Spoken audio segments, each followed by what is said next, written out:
What's up mga buddy? Humanaman tag repair sa rep buddy ngo Samsung buddy no tong gilisan tong mainboard buddy. Nya karon buddy kay naman tay customer diri buddy duora po diri buddy no tag pa schedule siya to nagi semana buddy. So dool na makay diri buddy. So ato na siyang gi-check na lang diri buddy no para maisa na tong biyahe buddy.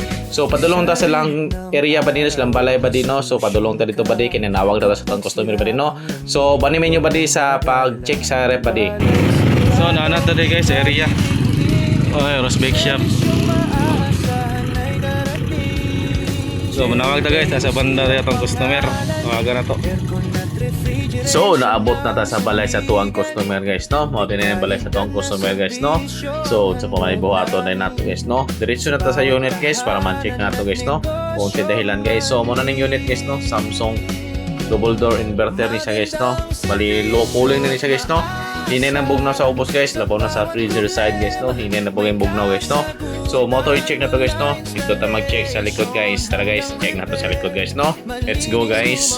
So guys, nanata sa likod sa rep guys, no? Dili na to pangitaon tong problema sa yung unit guys, no?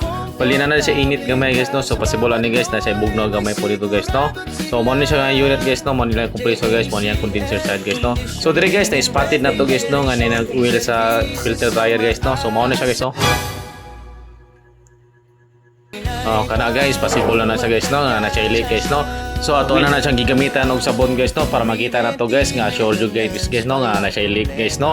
So mo na siya guys, no? Possible na siya guys nga mo na dahilan guys nga nung hinay ang bugnaw sa unit sa tuwang customer guys, no? So guys, no? Kita na to guys, no? So muna siya guys, nagbula na siya guys, no? So muna na siya guys, possible na siya guys, no? Kaya hinay-hinay nagkawala yang kabugnaw guys, no? Gamay lang na siya nga leak guys, pero mukahurot na siya refrigerant or preyon guys, no? Muna siya madahilan guys, no? So nakita na to ang problema sa unit sa tong customer guys, no?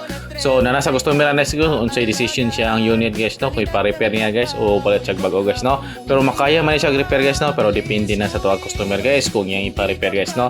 So mura to atong guys, no? Schedule na to karong adlaw guys, morning guys, no? Samsung refrigerator inverter guys, low cooling guys, taas og ubos guys, no? Pressure og fridge side guys. So mura to guys, have a good day niya guys. Ingat mo dra guys and thank you po sa inyo guys. Bye bye.